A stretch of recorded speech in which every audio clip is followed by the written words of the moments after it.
జనాల్లో ఆయన అకౌంట్లో పడబోతుంది. ఇలానే మరెన్నో అవార్డ్స్ ఆయన దక్కించుకోవాలి అనేసి నేను మనస్ఫూర్తిగా కోరుకుంటున్నాను.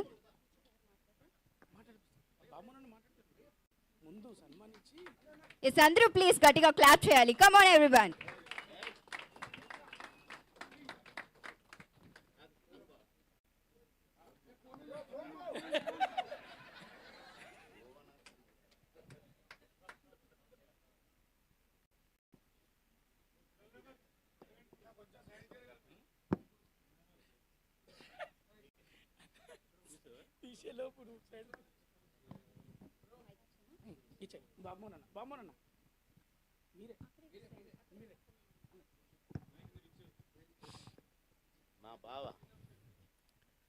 మా బావ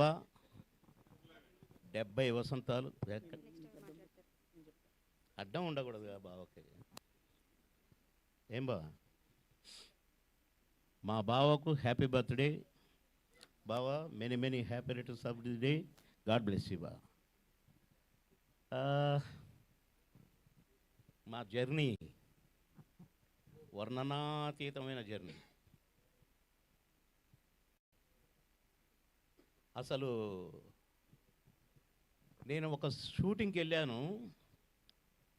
బిగినింగ్లో నేను ఉద్యోగిగా వచ్చాను హైదరాబాదు. ఆ షూటింగ్లో పరిగెత్తమన్నారు, పరిగెత్తాను. అటు కదా ఇటు అన్నారు.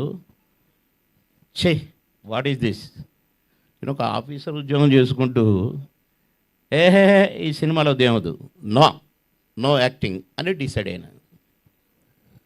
డిసైడ్ అయిన తర్వాత ఒక 3 monthsకు నాకు ఎట్లొచ్చిందో ఒక పిలుపు వచ్చింది ఒక సినిమాలో నటించడానికి.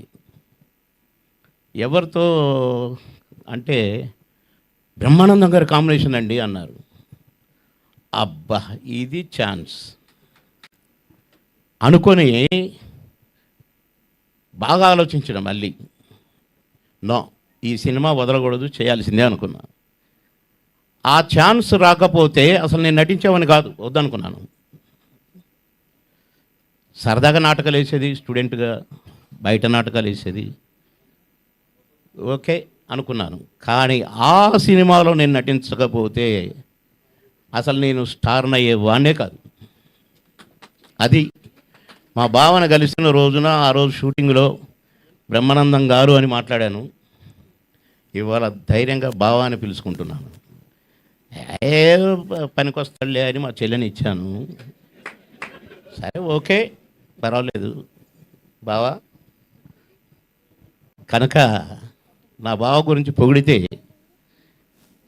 దిష్టి తగులుతుంది.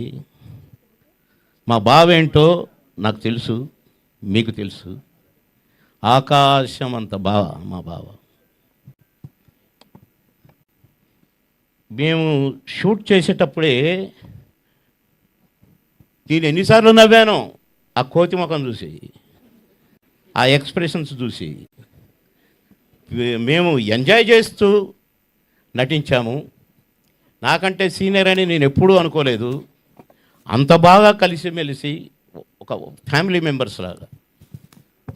అసలు నైట్ అండ్ డే పరిగెత్తి ఎటు పరిగెత్తామో ఏం చేశామో, 6 షిఫ్ట్లు పనిచేస్తూ మళ్ళీ మీ ముగ్గురం కలుసుకోగానే అసలు నేను, నా కోటన్న, మా బావ. ప్రొడ్యూసర్లు కొంతమంది మా మీద కోపం వచ్చేది. మేము రాజమండ్రిలో ఉన్నాం అనుకోండి, 3 రూములు వరుసగా ఉండేవి. వైజాగ్లో ఉన్నాం అనుకోండి, 3 రూములు వరుసగా ఉండేవి. కానీ మేము మాత్రం ముగ్గురం ఒకటే రూమ్లో ఉండేది. ప్రొడ్యూసర్లు ఏమైనా మీరు ఒకే రూమ్లో ఉంటారు కదా, ఒకే రూమ్లో తింటారు, 3 రూములు ఎందుకు, 2 రూములు దంటకు కదా అనేవాళ్ళు. అదే ఇది అనేది.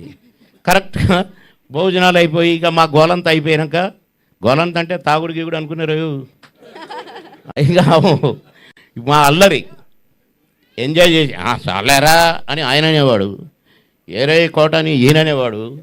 మధ్యలో నేను ఎంతో జాయ్ఫుల్గా ఉండేది మా షూటింగ్. మేము ఎంత అలసిపోయినా కూడా అలసట మాకు వచ్చేది కాదు మేము ముగ్గురం ఉంటే. అలా ఎన్ని మా బావతో జ్ఞాపకాలను చెప్తే మీకు బోరు కొట్టుద్ది. ఏంటి ఈ సదభావం అని అనుకుంటారు కాబట్టి నేను ముగిస్తూ నా బావని మరొకసారి ఆ భగవంతుడు దీవించాలి. నిండు నూరేళ్ళు నా బావ నా చెల్లి నిండు నూరేళ్ళుండి ఇంకా ఎందరికో ఆదర్శంగా మా బావ 100కు పైనే జీవించాలి, ఆయురారోగ్యాలతో ఉండాలి అని కోరుకుంటూ సెలవు తీసుకుంటున్నాను. నమస్కారం. Thank you sir, thank you so much for